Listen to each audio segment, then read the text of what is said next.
आजची रेसिपी आपली नो मैदा no sugar आहे. हेल्दी रेसिपी आहे. पिकलेल्या केळ्यापासूनची रेसिपी आहे. अगदी टेस्टी होते, छान लागते. तर नमस्कार, स्वागत आहे तुमचे खमंग रेसिपीज कट्टा या चॅनलवर. मी प्रतिभा तुम्हा सर्वांचे मनापासून स्वागत करते. तर आज आपण पिकलेल्या केळ्यापासूनची रेसिपी बनवतोय. त्यासाठी मी इथं पाऊण कप गूळ घेतलाय. गूळ विरघळायचा आहे, त्यासाठी आपल्याला इथं पाव कप पाणी घालायचे. तर इथं 3 पिकलेली केळी घेतली आहेत. केळी आपल्याला साल काढून अशा प्रकारे बारीक चिरून घ्यायची. तर मी इथे कट करून घेते. आता ही आपल्याला मिक्सरमधून याची प्युरी करून घ्यायची. अशा पद्धतीने आपली प्युरी तयार झाली.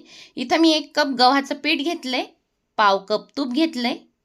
थोडंसं तूप घालूया आणि त्यात मी गव्हाचं पीठ घातलंय. यात तुम्ही 1 चमचा रवा घातला तरी सुद्धा चालेल, कारण गव्हाचं पीठ बारीक असतं किंवा गव्हाचं पीठच जाडसर असेल तरी ही बर्फी खूप छान होते. थोडं थोडं तूप घालत आपल्याला हे पीठ छान लालसर रंगावर भाजून घ्यायचंय. तर लो टू मिडियम फ्लेमवर हे आपण भाजून घेतोय.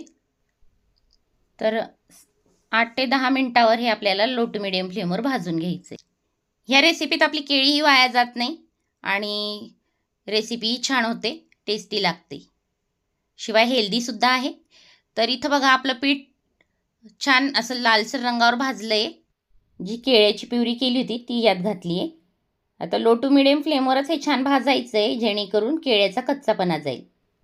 आता इथं गूळसुद्धा आपला विरघळला आहे, तो गाळून घ्यायचा आहे एका गाळणीने. थोडं थोडं तूप करत मी हे छान भाजून घेते. गव्हाचं पीठ आणि केळ्याची प्युरी ह्याने थोडंसं हे पीठ चिकट होतं, त्यामुळे ह्यात 1 चमचा रवा घालू शकता तुम्ही. तर मगाशी पीठ खूप घट्टसर दिसत होतं, तर हे जसं आपण परतू तसं ह्याला तूप सुटतं. तर तुम्ही इथं बघू शकता.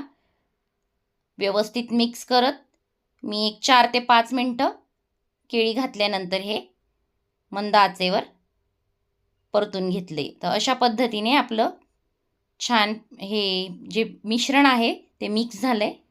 आता यात थोडेसे तुमच्या आवडीनुसार तुम्ही ड्रायफ्रूट्स घालू शकता. थोडीशी विलायची पावडर घातली आणि जे गुळाचं पाणी गाळलं होतं ते आता यात थोडं थोडं घालायचं आहे. तर निम्मं पाणी मी घातलं आहे. मिक्स करायचं आहे. हे मी मंद आचेवरच करते आहे. निम्मंच पाणी घातलं आहे. निम्मं पाणी घालायच्या वेळेस आपल्याला पॅन खाली घ्यायचं आहे. तर अशा पद्धतीने मिक्स करून घेते. आता राहिलेलं गुळाचं पाणीसुद्धा मी यात ओतून घेते आणि आता पॅन खाली घ्यायचं आहे आणि हळूहळू करत हे सगळं एकजीव करायचं आहे, मिक्स करायचं आहे. यात मी खूप पाणी घेतलं नव्हतं, तर पाव कपच आपण पाणी वापरले. तर व्यवस्थित खाली घेऊन मिक्स केल्यानंतर आता परत आपण गॅस पेटवला आहे. हे छान एकजीव झालं आहे आणि आता व्यवस्थित मिक्स करून घेते. 1-2 ते 3 मिनटं आपल्याला लो टू मिडियम फ्लेमवर हे मिक्स करून घ्यायचं आहे. थोडंसं तूप घातलं आहे. ताटाला सुद्धा मी तूप लावून घेतले, कारण हे मिश्रण आपल्याला ताटात ओतायचे. ॲज अ शिरा म्हणून सुद्धा तुम्ही याला खाऊ शकता. चवीला पण छान लागतं. तर आता तयार आहे आपली रेसिपी.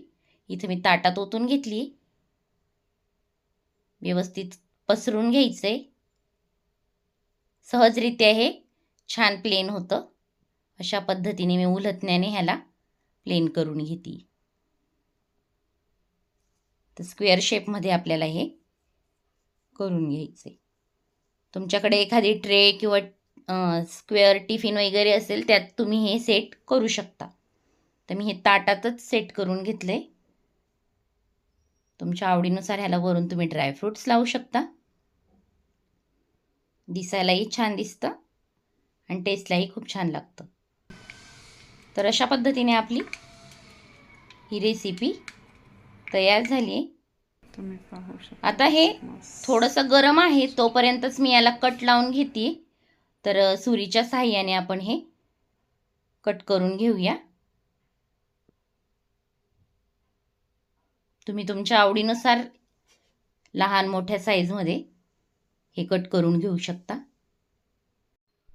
तर मी अशा पद्धतीने कट लावून घेतलेत. आता हे गार झाल्यावरच आपल्याला डिशमध्ये काढायचे.